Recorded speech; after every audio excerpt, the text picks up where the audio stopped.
Let's take a look at section 1.1, rational numbers. Our essential question is, how can I determine if a number is a rational number? Let's take a look at the definition for rational numbers. Rational numbers are numbers that can be written as a ratio of two integers in the form a over b, where b does not equal 0. In other words, we can write the number as a fraction where the denominator is not 0. You cannot have the denominator 0 in a fraction. If you recall, when you divide by 0, you have an undefined answer. You cannot do that. So that's all this means, is that the denominator cannot be 0. Let's take a look at the different types of numbers that are considered to be rational numbers. Let's start with natural numbers, because those are the numbers that we really learned when we first started learning to count. So let's just write natural numbers.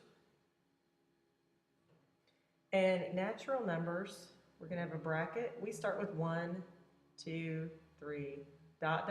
meaning they go on to infinity, because those will continue on forever. So that's what the natural numbers are.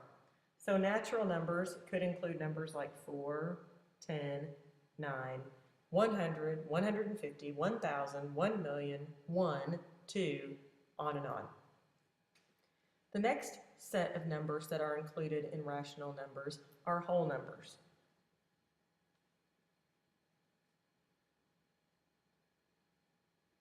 Whole numbers are going to include all of the natural numbers plus 0. So we have 0, 1, 2, ... So the only whole number that is not a natural number is 0. So let's just write 0 here. Other whole numbers are going to be 1, 4, 9, 10, 100, 150, 1 million, all those that are natural numbers plus 0. Our next set of rational numbers are integers. Now, integers are going to include all of the natural numbers, all of the whole numbers, so all of the natural numbers plus 0 plus negative numbers. So we're going to go from negative infinity to positive infinity with negatives and positives. So in the integers, we can include 4, 9, 10, 0, plus we would include numbers like -8 and -3. Now, all of these numbers are considered rational numbers, but there are also, in the rational numbers, besides all of the natural numbers, 0, and all of the negative numbers, rational numbers are also going to include the natural numbers, we said, the whole numbers, the integers, plus it's also going to include terminating decimals,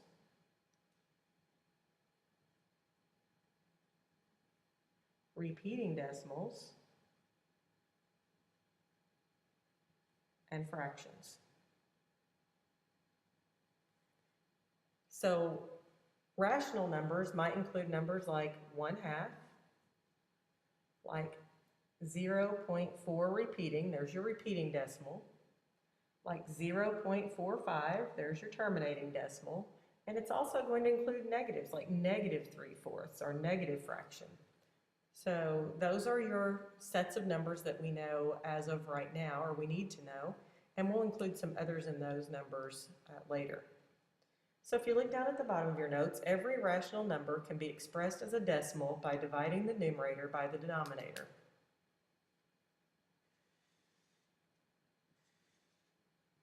The decimal form of a rational number is called a repeating decimal. If the repeating digit is 0, then the decimal is a terminating decimal. So I showed you an example, terminating decimal 0.45. The repeating number would be 0.00000. We don't need that there. That's a terminating decimal. Repeating decimal 0.4 with bar notation at the top, because that means 0.444444, on and on and on. The 4 will continue to repeat. All right, let's look at the next page of your notes. On the next page, it says write each fraction or mixed number as a decimal. Now we said that in order to do that, we divide the numerator by the denominator. So 5/8 actually means 5 divided by 8. We've talked about that several times this year already. It means the numerator divided by the denominator. So let's put it this way. The numerator goes inside, the denominator goes outside. 8 goes into 5 0 times. 0 times 8 is 0. 5 minus 0 is 5. So we're going to put a decimal point right here. Move that decimal point up after the 0. We're going to add a 0 here and bring it down. 8 goes into 50 6 times. 6 times 8 is 48. We're going to subtract 50 minus 48 and we get 2. We'll pull down a 0. 8 goes into 20 2 times. 2 times 8 is 16. 20 minus 16 is 4. We're going to pull down another 0. 8 goes into 40 5 times. So 5/8 in decimal form is 0.625. Now I know it's much easier to do that with a calculator, and we will start doing that with a calculator soon, but first you need to understand where that number comes from. So we're going to use our division skills to do that. So 5/8 equals 0.625 or 625 thousandths. The next example is -1 2/3. Now we can rewrite -1 2/3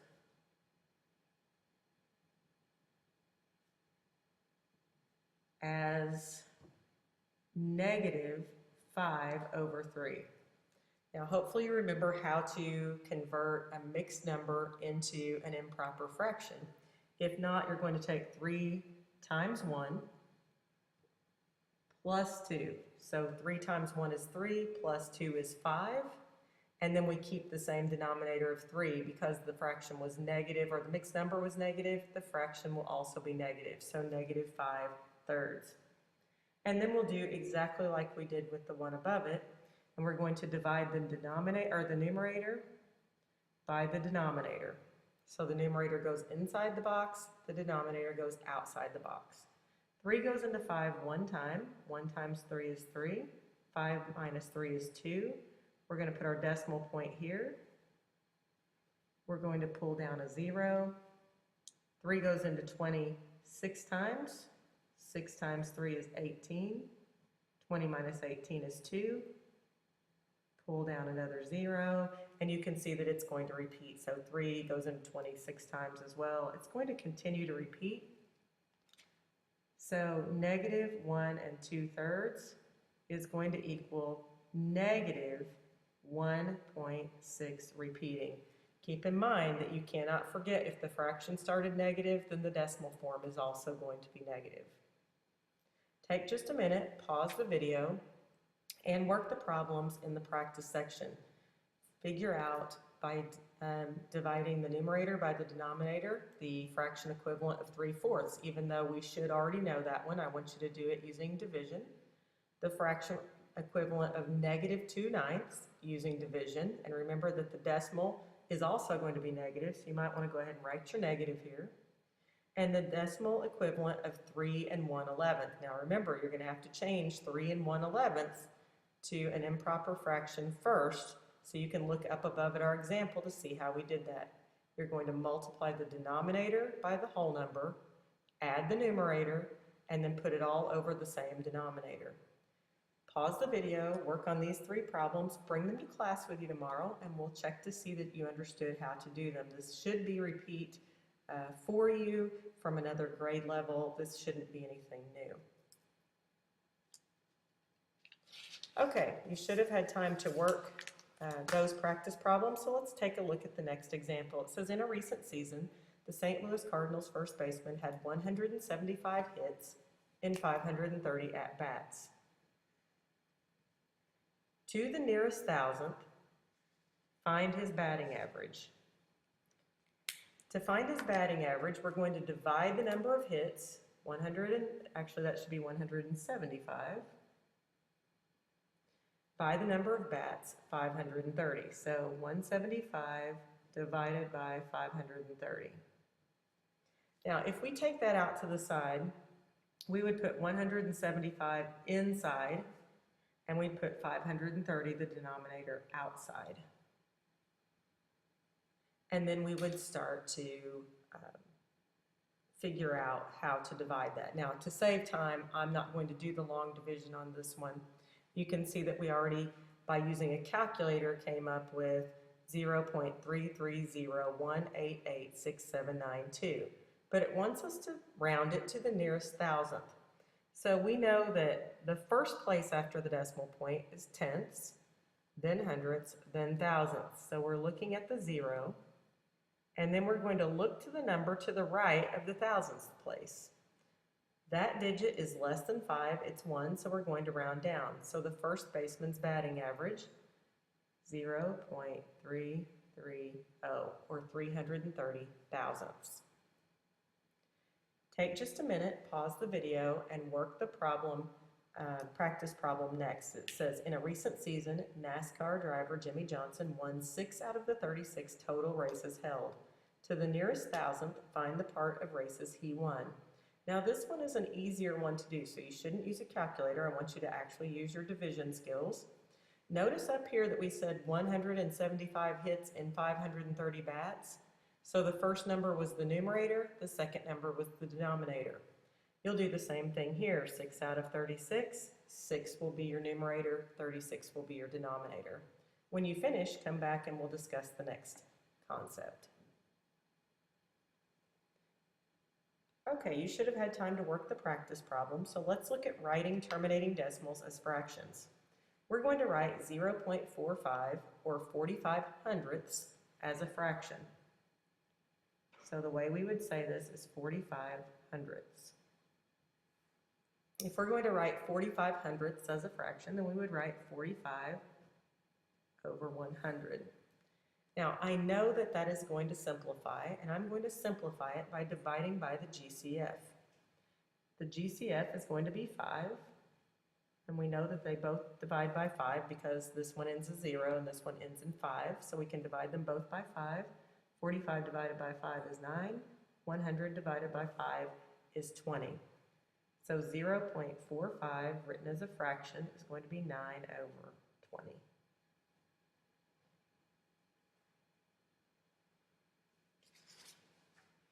All right, let's take a look at the next section. In the next section, we're going to write repeating decimals as fractions. Now, this one is a little bit more confusing, but I want you to follow along with me, and then I'm going to show you a little bit of a shortcut for doing these. When you write repeating decimals as fractions, the first thing you have to do is assign a variable to the value, and in this case, it's to the value 0.5 repeating. So we're going to let n equal 0.555 ... because 5 is going to repeat. So we'll write over here n equals 0.555. Next, we're going to multiply both sides of this equation by 10. Now the reason that we're multiplying by 10 is that only one digit repeats.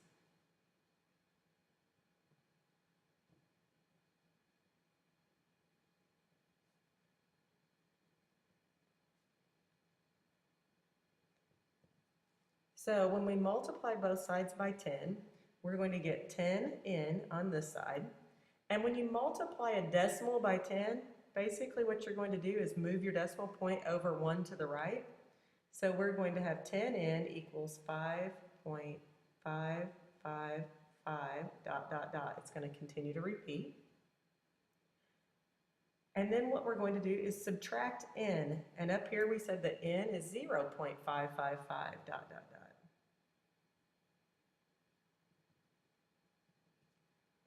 When we subtract 10n minus 1n, we get 9n.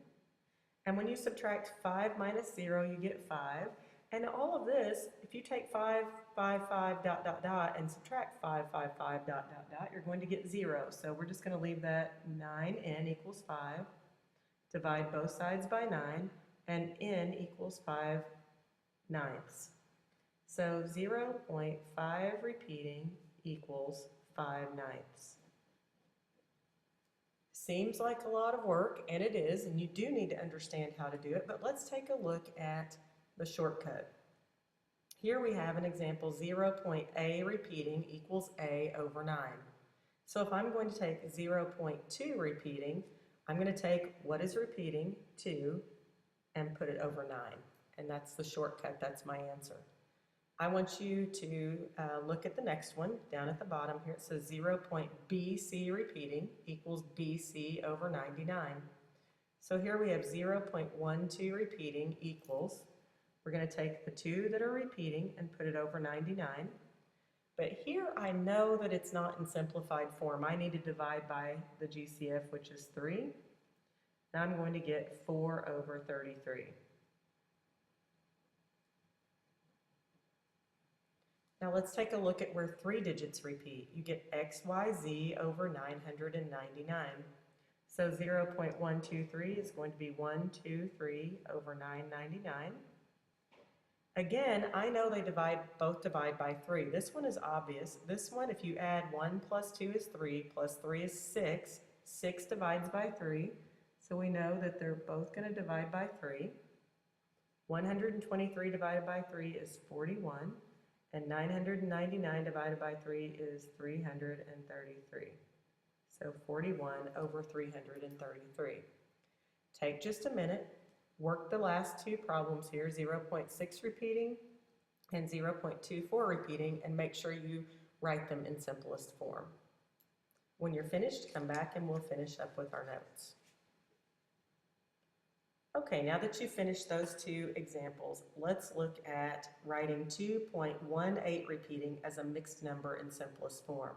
Notice this one is different than the ones above because all of the ones above had 0 before the decimal point. This time we have a 2 before the decimal point. So we're going to say n equals 2.181818 dot dot dot. And this time we're going to multiply both sides by 100. You can probably guess that we're doing that because two numbers repeat.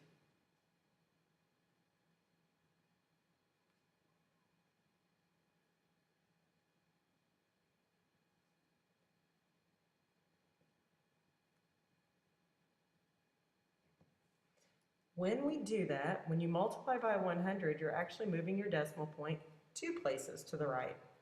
So we get 100n equals 218.1818 dot dot dot. And then we're going to subtract n. And n, we said, is 2.1818 dot dot dot. 100n minus n is 99n. These are going to cancel out because they're going to become 0. So 218 minus 2 is 216. We'll divide both sides by 99. And n is going to be 216 divided by 99. Well, 99 goes into 216 2 times. And it leaves 18 left over, so 18 over 99. But I know that I can simplify this by dividing by 3. So I get 2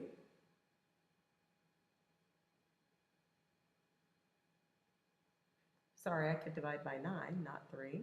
They're both divisible by 9. And I'm going to get 2 and 2 over 11ths as my answer.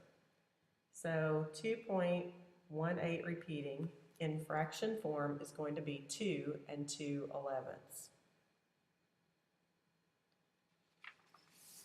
Take a look at the last page of your notes, and I want you to go ahead and pause your video. Use your notes to write 0.32 or 32 hundredths as a fraction in simplest form, and to write 0.7 repeating as a fraction in simplest form. You should be able to do these easily if you took your notes. Once you're finished, you're going to bring these notes back to class tomorrow. We'll go over them to make sure that you understand the concepts and give you credit for completing your notes.